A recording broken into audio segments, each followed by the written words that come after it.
Hello, my name's Tim, welcome to Tim Burbage Reads, and today I'm going to be talking to you about Timeline by Michael Crichton. So Timeline is a book that was published in 1999. This copy's from 2000. It's like the most American mass paperback book you can get. I borrowed this from my mum. My mum's a big Michael Crichton fan, and I'm a pretty big Michael Crichton fan, but I hadn't read this one yet, so I borrowed this.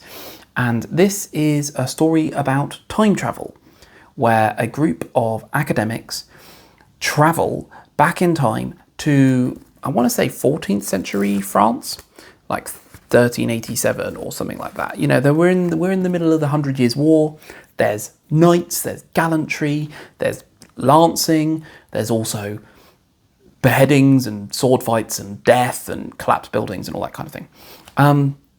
And what I really enjoyed this. So the first third of the book is kind of pre-time travel, where there's a mystery, there's people are trying to figure out what's going on. Why is this guy turned up and he's got these strange injuries and illnesses?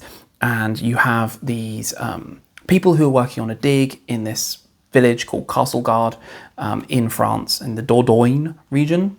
And, you know, their funding comes from this big, super secret, ultra rich company, you know, like an Elon Musk type thing. And eventually, you know, they're trying to discover this, they're working, you know, and they discover their head person goes to meet with the big finance, you know, secret corporate company, and then the next day they find a note from him from the past saying, help. And that's why this group of people go to the corporate company who have a time traveling machine, and they travel back in time. And then all hell breaks loose. So the last 2/3 of this book are basically all set in the past. There's probably about 5% that's set in the present day, where you kind of jump back to one of the characters. And it is non-stop action, adventure, danger. So I remember reading somewhere that was like, your plot is just think of the worst thing that can happen to your main character and let that happen and let the character try and figure it out. That's what happens in this book. Anything that can go wrong does go wrong for this group of people. Literally anything. They run in the forest, they get ambushed, they escape from the ambush, they fall down a cliff, they fall down the cliff into the river. There's archers on the other side of the river trying to shoot at them.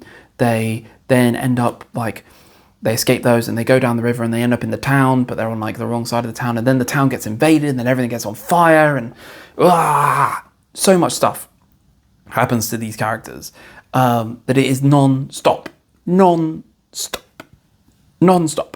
I think almost to the detriment of the book, because I found the first third really interesting. I found the mystery of like what's going on and why does this guy have these strange injuries, and where does this money come from, and why are the corporate company interested in this? And I knew there was time travel involved because it's the name of the book and it's on the back, and you know, I knew that.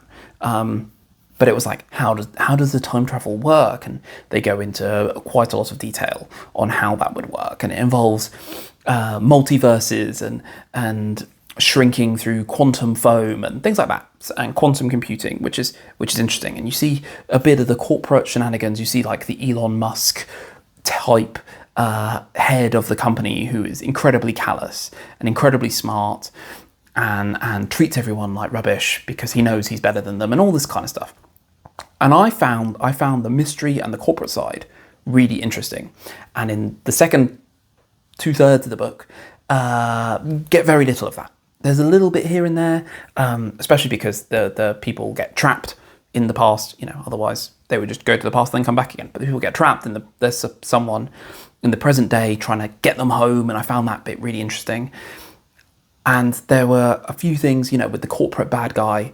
I wanted a bit more of him and why he's so bad.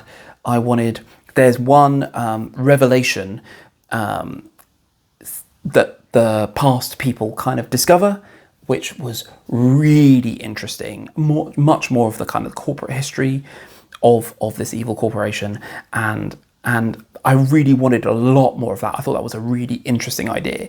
And it's kind of just thrown in and not really kind of dealt with much. They kind of go, oh, there's this thing here, and then they deal with it, and then that's it. And I was like, that could have been a whole book. You know, that could have been. I think the issue was meant to be the primary antagonist outside of just the situation of being trapped in the past. But he didn't really function that well as an antagonist because you didn't get enough of him. You know, but the literally non-stop action, which almost to a detriment actually, because just so much stuff happens. The whole book, the whole 2/3 take place over like 33 hours or something. That's how long they have. And you actually, like, it's all done via countdown, you know, 7 hours, 34 minutes and 49 seconds. That's the whole second and third act is all done by counting down, you know, until right at the end, you know, you've got like 2 minutes left, 1 minute left, you know, all that kind of thing. Which again, you put a ticking clock in a story, you have inherent tension. And this book is so full of tension. And what does it show about the actual time period? The medieval time period isn't one I'm like greatly interested in. You know, knights are cool and sword fights and all that kind of stuff. But it's not like I'm not like a big history nerd about it. And I still found it interesting, mainly because of just how bloodthirsty the time was. You know, everyone was killing everybody, and there was no heroism, there was no chivalry. It was all pretense. And yeah, there was just lots and lots and lots of bloodshed, and everyone was having a horrible time. The crew of characters that you meet, the kind of scientist types, I found pretty engaging as characters. They weren't super three-dimensional, but in Crichton generally they aren't. But I still found them engaging, especially the situations that they ended up in, and how they each had like a foible that then ended up becoming an issue for them that they had to overcome. One of the characters is really, really into the history, and you see through his eyes like the positive aspects of all of that time period. So yeah, it was great. 5 stars from me. Kind of 4.5 to 5 rather than like outright 5, because the unrelenting pace meant that you didn't get some of the moments that I found a little bit more interesting in the first third. But what tension, what action, you know, constant threat and danger to this group of characters, all with a ticking clock. So would I recommend Timeline? Oh, yes, I would. Yes, I would.